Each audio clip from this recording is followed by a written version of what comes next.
Well, hello everyone. Welcome to When We Belong Season 2. I'm really excited that you all are continuing to join us on this journey as we explore what it means to really ensure that Washington State is a place where everyone belongs. This means that they got to feel that they belong, which means their lived experience has to not only be centered in the work that we're doing, but we also have to be thinking about all the ways that we can start to change our systems to reflect the needs of all Washingtonians. Well, I'm excited because we got some phenomenal co hosts joining me once again, and you're going to be hearing from a diverse set of voices of folks who are working on these exact issues that we are going to be targeting throughout our topics in their own ways. And look, this is a journey. So you're joining us on this journey as we explore exactly how we're doing this work, why it's important, and some of the barriers that we are experiencing because of this new change of perspective, of need, of the desire to really be there in public service for all Washingtonians. So we encourage you to join us on the journey, listen to learn and to understand. And we also understand this is a new topic for so many folks. So some of it may get a little bit uncomfortable, but we want you to embrace that because if we're really going to change, it's not going to only require myself and all of the amazing co-hosts of this production, but it's going to require you to be a part of this journey with us. So we encourage you to find your way to ensure that in your role, you're also doing the work to make sure people belong. Because as noted in our title, When We Belong is something that we are truly working towards here in Washington State. Thanks so much for joining us on this journey for season 2.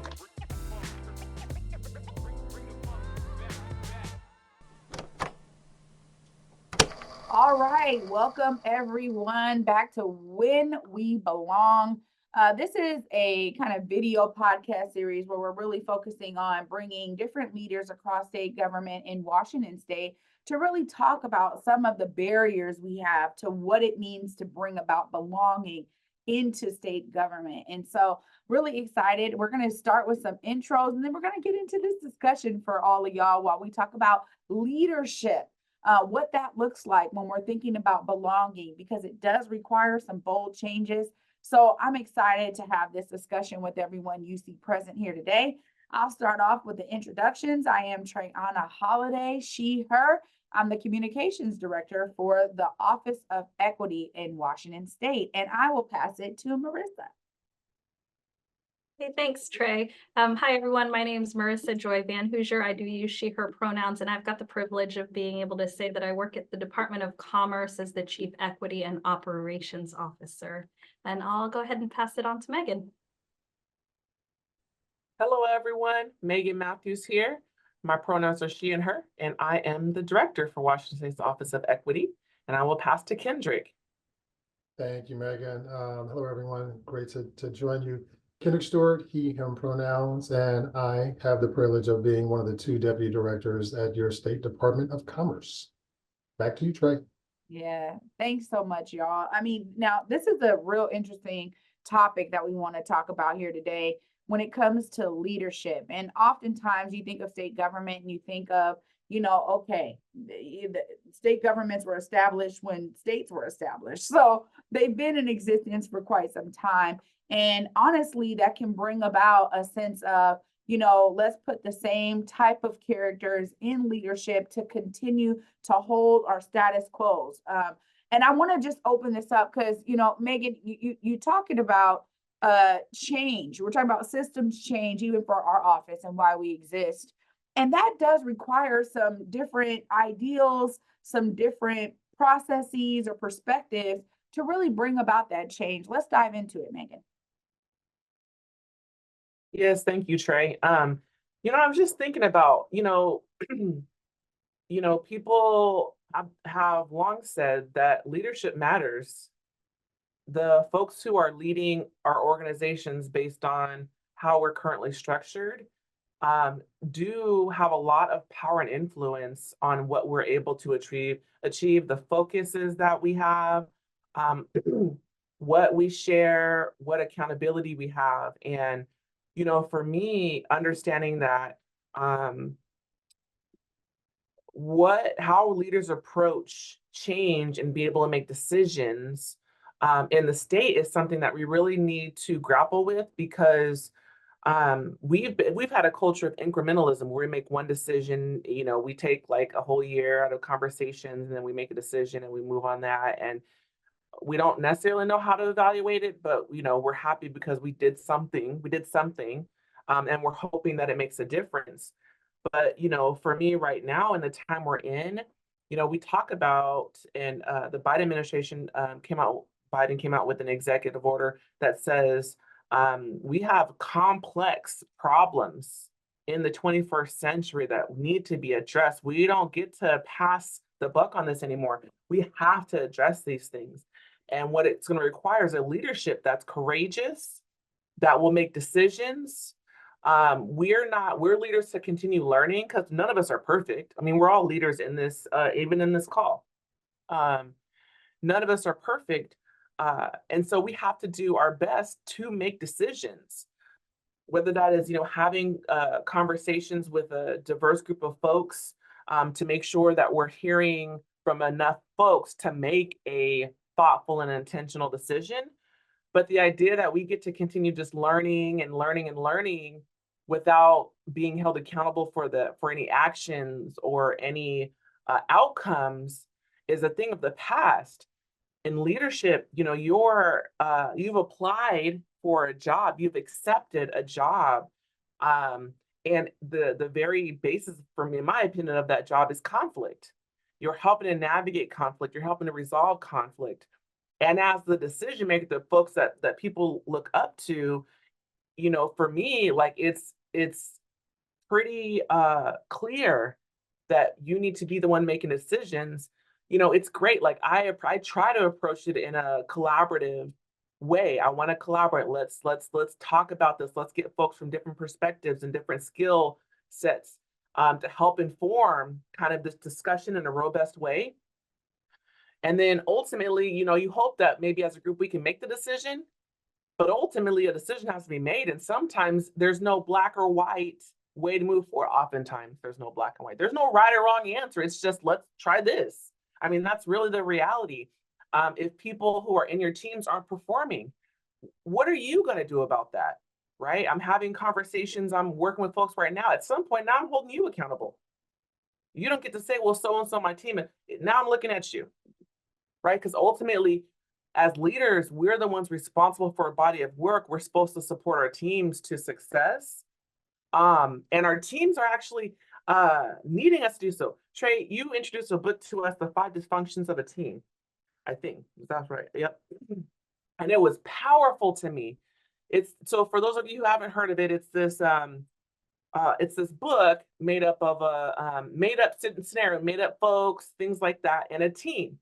And they're trying to figure out how to make this team, thank you, Kendrick, how to make this team productive, right? And there's everyone's they've been approaching it their own way. They've been individuals and not function as a team. And this new leader has to come in and figure out how do I help us all get to this place where we're collaborating as a team, where we're operating under shared vision and purpose. And was ultimately able to bring most of the folks along, but had to help one person off the team because that one person was really disruptive to the team, and the team would not have been able to move forward with that individual on. Sometimes everyone is not going to be able to move forward with the group. And the only one who can really make that happen is the leader. And in the book, the author talks about, in a scenario where they didn't act, or somebody didn't act, and they lost the performing people because the performing people won't stay, or the community is impacted and we get negative feedback from our customer surveys, right? And so for me, thinking that it's not fun, it's definitely not fun being in those spaces, but that is ultimately your responsibility as a leader. And, I just been having conversations recently that's been talking about what happens when the leader won't act? And so when I think about moving forward with belonging in Washington State, so we can have a Washington for all, I'm really thinking about what are the roles of leaders like myself and like my colleagues and other leaders around the state. How are we going to show up to make sure that it moves forward? Because ultimately, it is all of us, but some of us have a little bit more responsibility for how we all move forward together. Yeah, no, that's really great way for us to get this conversation going. And you're absolutely right in terms of needing leaders who are ready to make those challenging decisions, to take on the opportunities for their own growth and leadership. Because that's really what this is essentially, is every time that they are faced with an opportunity to rise to the occasion, are they doing so? Kendrick, you had a great point here too around, us realizing that we end up with some of the same, people have had a lot of their roles for a really long time. And so how can we hold them accountable to make change? Tell us more. Thank you, Trey. Yeah, that's so as Megan was talking, I just jotted some notes down. So transformational leadership versus entrenched systems, right? So if we're talking, whether that be the top leader in an agency based on obviously the org structure and your title, or leadership where it exists whenever in an agency, what impact can those leaders have to actually move systems if we're talking about systems that are deeply entrenched? And if we actually have, so we're looking at those top leadership positions for the state, many of them are in or close to Thurston County. And so the demographics, I'm not sure how many people have looked at demographics for Thurston County, not tremendously diverse racially. So we tend to get the same pool of folk for the most part who are competing for those jobs. And this is nothing against, right? I'm not knocking folk who, rise up the chain or end up getting one of these jobs and they were very qualified for it. It's just if you're a person looking from the outside and you look a snapshot year over year at the demographics of the top leaders in state enterprise, you're going to see year over year, this, demographics aren't going to shift that much. So then the question is, even though we know we have transformational leaders all over the place, what needs to change for us actually to have more transformation that's coming from the leaders and the top of organizations? And how do we prepare those leaders to combat these really entrenched systems? Because look, the reality is, as state or any government employee, it's really only fairly new, and pushback if y'all see this different, but it's a fairly new advent where we're actually asking folk as a part of your job to be thinking about what things need to be transformed. Who isn't in the room, who needs to be there, kind of making the earlier point. That's a newer thing. You have a whole lot of folk who cut their teeth in leadership who did so not having to really weigh or consider any of those things. So how do we set those folk up for success? How do we get transformational outcomes from folk who may not be transformational leaders? How do we do all that within a construct that is very much conservative? I'm not saying conservative as far as any kind of political ideation, but you are put in the roles to defend and protect the status quo and the current laws and the current systems. So how do you also, when you're in this, wearing one hat of defending those things, and then the second hat of breaking down those things that need to be broken down while continuing to provide service? So it's, yeah, those are just some of the jumbled thoughts that come to mind immediately. Well, no, I think you're actually really onto something here. And, it's interesting because when we think about demographics, I go to lived experience. We talk about, folks needing to be at the table. And I say that in quotes because it's like, that can mean so many different things. I think it's been overused and also, not always understood. But having diverse lived experiences in leadership for state government could actually bring about some of the impacts that we're looking to make. Because it's not to say no ethnic group is a monolith, not at all. But there are some types of things that we understand that are embedded in our culture as a country, as a nation, where when we talk about white supremacy or the privileges, white privilege that has been, you know, gone throughout history and still exists to this day, there are certain things that begin to become kind of pillars or repeated maybe in people's lived experience based on their ethnic backgrounds, right? And so I think that's really important too when we talk about diversity as a part of leadership and it requiring that bold change. Marissa, I mean, when you think about the ways that you kind of see this, tell us a little bit about how you understand this concept when it comes to belonging in terms of leadership. I want to say that the words shared by Megan and Kendrick both resonated with me a lot in how they described the different leadership styles that are necessary right now, and then some of the sort of intrinsic traps of the same type of leadership, just always being around, and what we need to do about it now.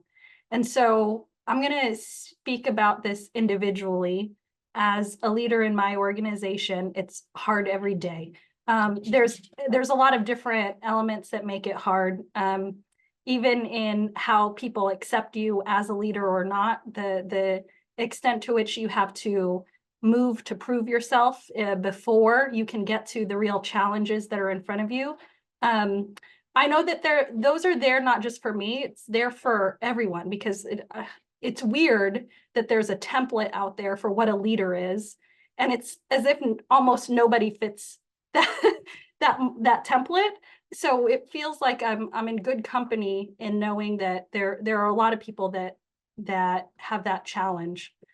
And I don't think that we should underestimate that challenge, and trying to ensure that our systems mitigate that to the extent possible is a really important and foundational piece to me, because I feel it every day. So knowing that greatness can come from any of my team members, regardless of their race or ethnicity, tenure at the organization, background, sexual orientation, religion. We say those things as a state government, that those things are protected classes and they should not matter. But in the day-to-day, people get judged on those things all the time still.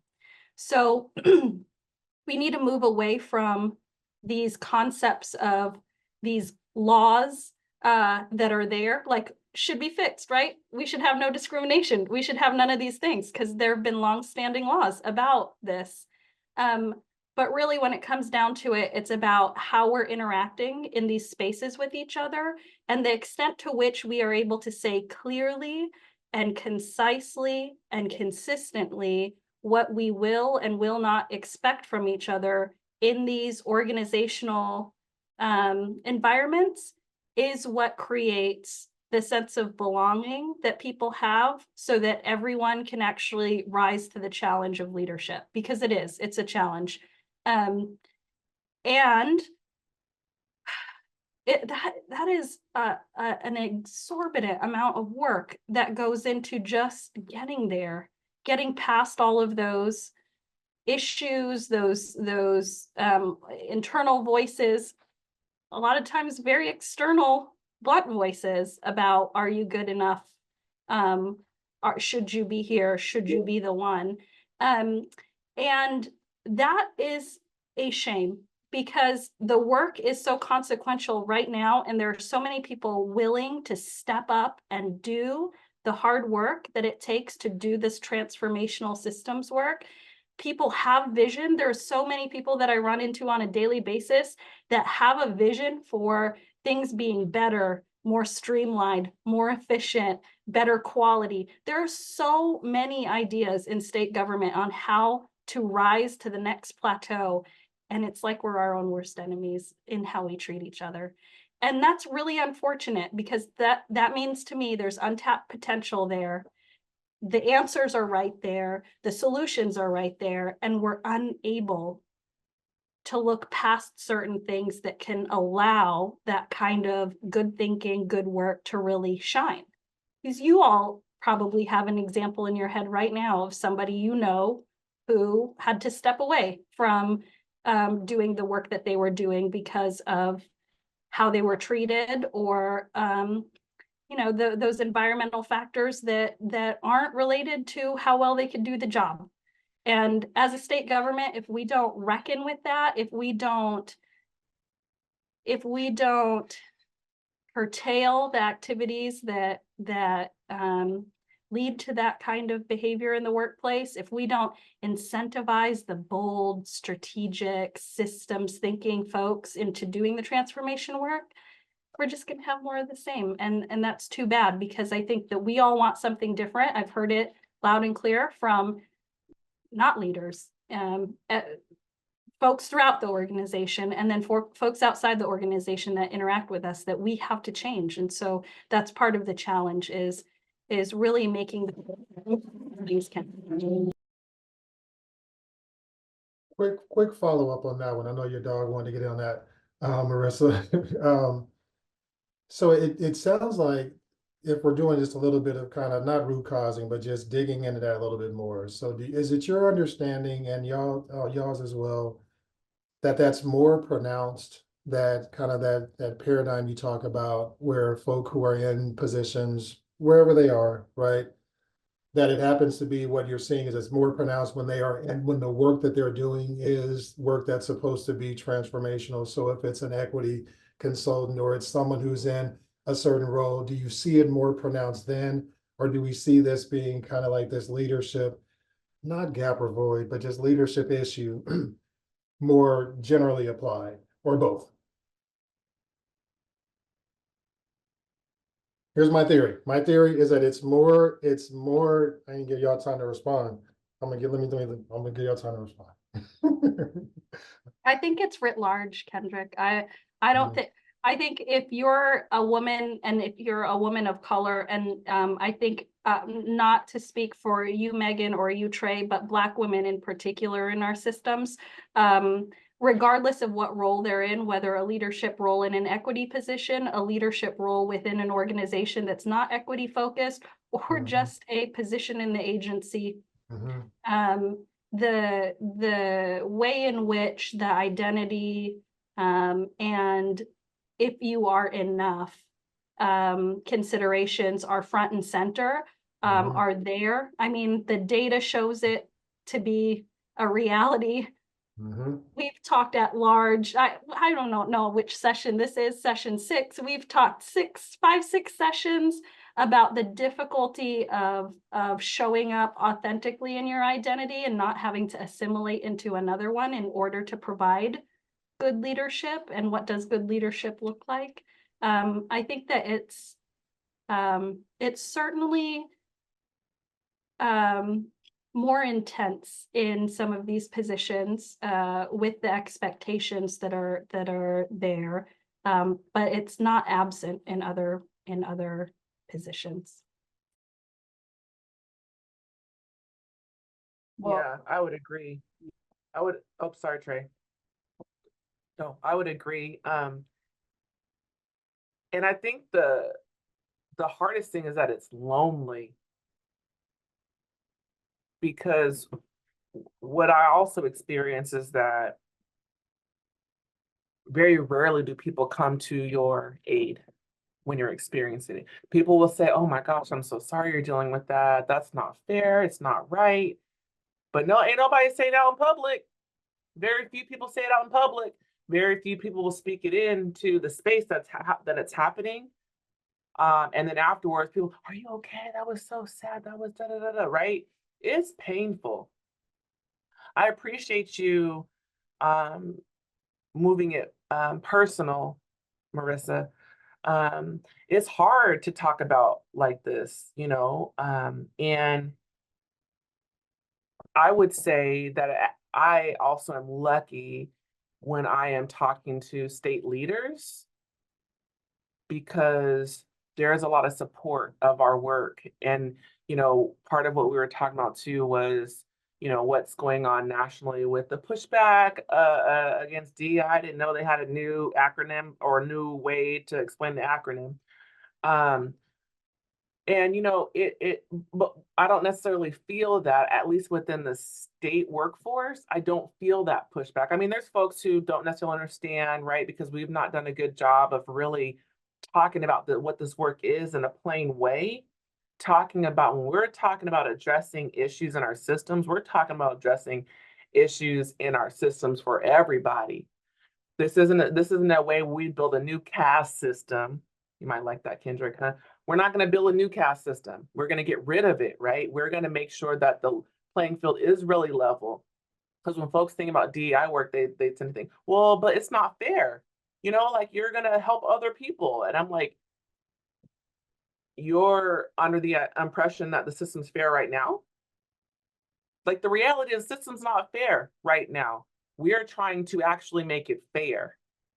Right? And so part of this goes back to a dialogue when we're thinking about our history. And people are like, oh, we need to move on and da da da da. Well, we still can't even talk about all the different versions of histories, all the different histories that make the American experience at this point. Right. And I was just, when we were talking earlier, one of the things I said is, we need to start asking who else was there? Who else perspectives need to be brought into? Whose perspectives not being mentioned right now? Because your perspective is valid, but so is theirs, and so is theirs. And that's how together we understand a more nuanced version of the events. I mean, right now we're all having a conversation. 4 of us are on the call, and we can each lead and report back something from our conversation. Now it's taped, so we'll be able to rewind the tape and say, boop, here's what really happened, right? But oftentimes these conversations aren't written down, or where they are, they're written down in a word, and only one person's perspective gets put forward. And what that creates is this false sense of, because we've been taught K through 12 that whatever's in a book is right. It wasn't until I got to undergraduate where a teacher said, but what do you think about what they wrote? And I said, wait, excuse me? It's in a book. What do you mean? Is it right?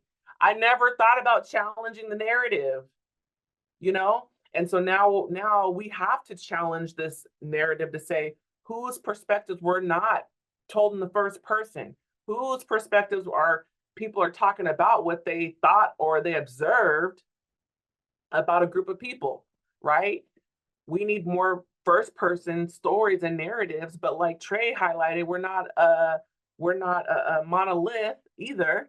So we need more than one version, and that's okay, right? America, the greatest experiment is that there's so many different people here. Not all of us were brought on our own free will, but we're here now. What are we gonna do about it?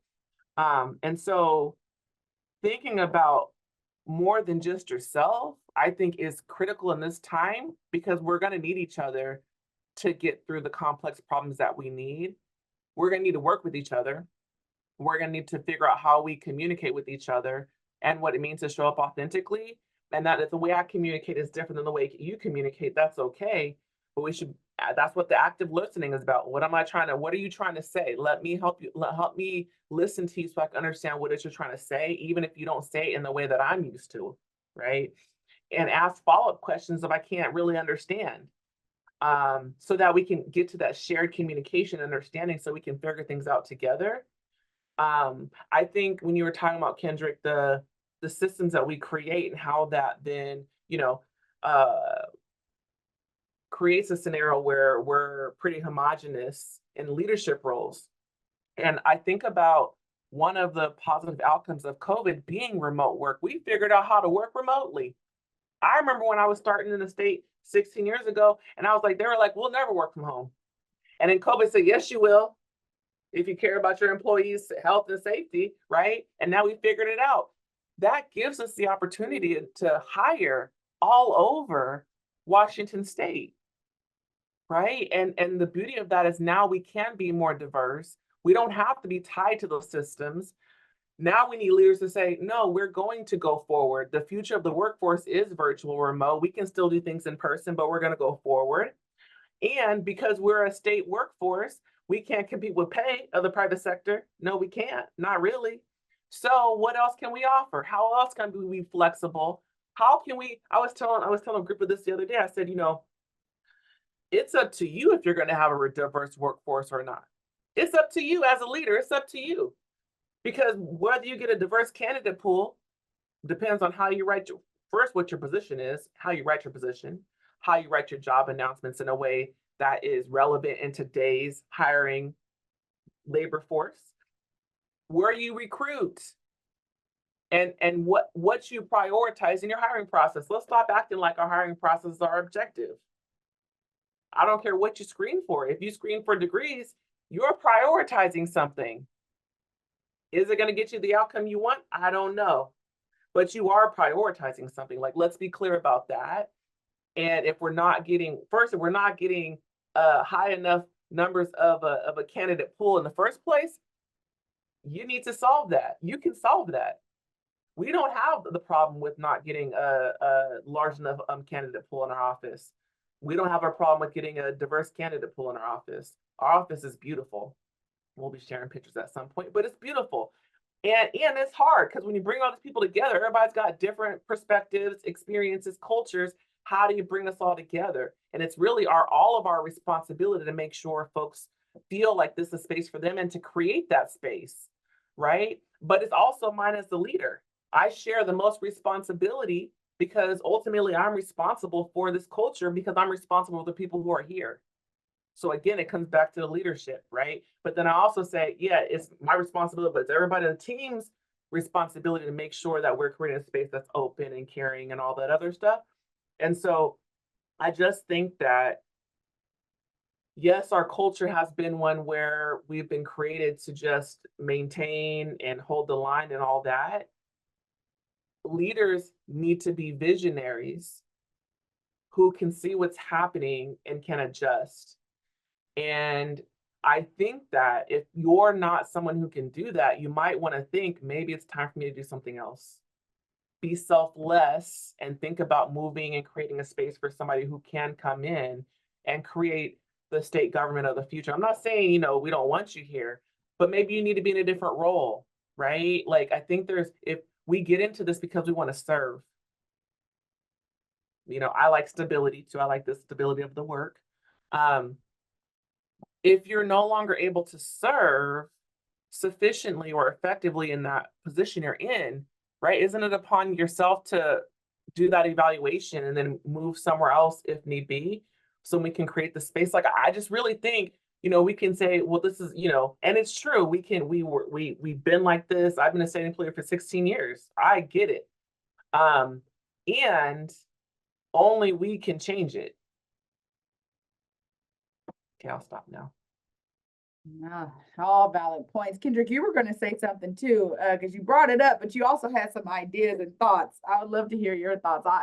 I'll say some things too. Go ahead. No, I was just gonna basically, where I aligned was exactly where kind of Marissa responded to, and Megan as well. So I think it's both. I think it's writ large as far as the organization. It's not more challenging if you're a person, my opinion, if you're a person who's doing, let's say, transformational work, if you're a person of color or who is, not one of these major represented groups, no matter which, part of our personhood we're talking about, an identity we belong to. I think either way it goes, you're going to experience challenges, right? So I think that's kind of what Marissa was saying, and Megan doubling that, and I fully agree with that. And I just made a note to myself, so based on something you just said, Megan, about leaders need to be visionary. What vision, number one, are we going to make sure that folk are all around, and how do we grow and support and nurture, just in the work that we do in our respective agencies, visionary leaders who support? Because it's one thing to say, we need visionary leaders. What vision do we want them to actually be following? Because they might be pursuing a vision that's counter to the one that at least I know that we are wanting to promote, which is systems that serve all folk, and not a caste system that serves people unequally. I had to put that in there. Yeah, no, this is really great. And to be honest, I think where I go with it too is, some of the things I was mentioning earlier before we started recording really was about the fact that I think there's a real connection between uh, folks who are in leadership positions and have been for a long time, whether it's in government or outside of government, that then that becomes their identity. And I think that that's a big opportunity that I see, because if you identify as the leader of such and such agency, if someone says to you, like, who are you? And your first response is, I am this at such and such agency, or this is my job title. I realize that there's also folks that cling to it, and then they don't know how to give it up because it's become who they are. And I think this is something that's across any spectrum, whether it's community, government, private sector, nonprofit, education, whatever. There's a lot of folks that I have come in contact with who have a hard time embracing transformative change, embracing, doing something different, when what they've done is hold firm, and that's got them where they are. And so the notion that there's also a real need when we're thinking about transformation, there's a real need for folks to be able to look themselves in the mirror, do a real self-analysis around, okay, so why am I still here? What do I think I am doing? Am I doing the work of uh the role I'm in? Am I moving this, organization forward? Am I holding them back? Am I standing firm on what I thought was the work we're supposed to be doing? Overall, the one thing that I would love to say to folks is, what you maybe started doing, especially if you're in something for decades, what you started doing may not be where you need to be, what you need to be doing today. And how does it move the work forward? Because we have to be able to grow and change and progress. And if you're stuck in your ways because that's what got you there, right? I'm not saying that you need to change, but in order for that organization, agency, company, whatever, enterprise, whatever it is, in order for that entity to change, it's going to need someone to come in with some fresh ideas about how to move it forward. And I think that's really where we have to be, I think, honest about the opportunities for new leadership, which I think is something that definitely, as you mentioned earlier, Kendrick, if we're thinking about the demographics here, and we think about, okay, we can only hire within Thurston County because that's where we are, and we need people who can be here, on the Capitol or whatever at the drop of a dime, whatever it is, whatever the reasons for it were. How do we change those reasons? Because Megan has a point about now in a virtual environment, in a remote environment, you can hire all over the state.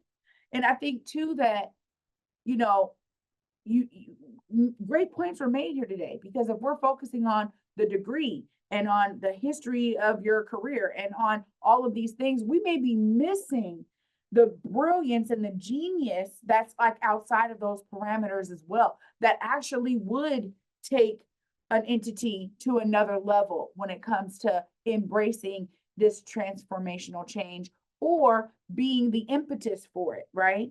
And it's really an interesting thing, because I think even when you have transformational leadership, Megan made a great point earlier too, that as a transformational leader, you also have to think, okay, what's up with all the folks that I got on my team, and how are they also utilizing their energy to move things forward? And if they can't do it, even if they seem that they've been a great employee, if they're holding us back, that is going to fall on me, and I got to take responsibility and accountability for them keeping some things in, not moving, keeping them stale, keeping them stagnant.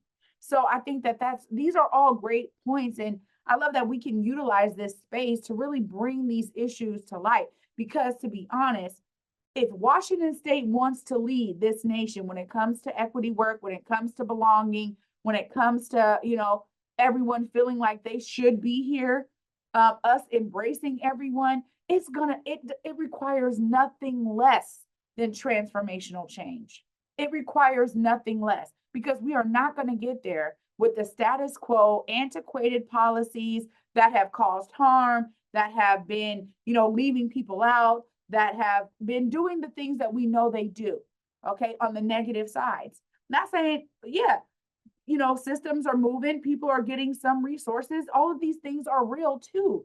But if we're really serious about leading when it comes to belonging, about even embedding belonging as a state government thing at all, it's going to require for folks to recognize, you know what, I don't know if I can do that for this place. I don't know if the way that I see it will actually allow that to happen. And that means that people are really going to have to do self-analysis, which, to be honest with y'all and with the audience here, I don't know if people are willing to do that, because let's be real. People get into a career and they get the notches on their belt so they can retire, right? They get the notches on their belt. I'm going to stand firm. I'm going to be here. I need how many years until I can retire? And then I get all my benefit. Okay. Right? So yeah, it's 20 plus years, whatever, in government. You got a lot of folks who are like, I'm gonna go, okay, you don't want me no more. I'm gonna go over here to this agency, keep my benefits rolling, because I'm not willing to necessarily give up what I done worked all these years for. And that's the reality of it, right? The reality is that as a state government employee, there are certain things that have to be met in order for you to be able to retire in that regard. So I start thinking like that on like just the logistics of it all. So I think this is a really great discussion for us to be talking about belonging, because in order for us to really create a government where people feel like they belong, we are going to need leaders who also want to embrace what needs to change with government for everyone to belong. That's really the truth. And so I love what everyone was talking about here, because ultimately, do we have that? I don't know, y'all, and I don't know what it's going to take to get there, but I love being able to talk about it. Any last words from any of y'all? This was a great discussion. Great discussion. So we could continue talking forever on this one, but no, this was great. Thank you, Trey. Absolutely. All right. I said in the chat, I put Trey coming with the 1-2 punch over here. But what I would say is I appreciate the opportunity to have real conversation, right? Because we don't often get to do that.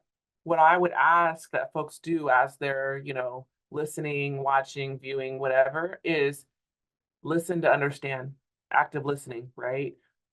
We are not saying that every leader is horrible, then every leader needs to only be there for a certain amount of years and then leave.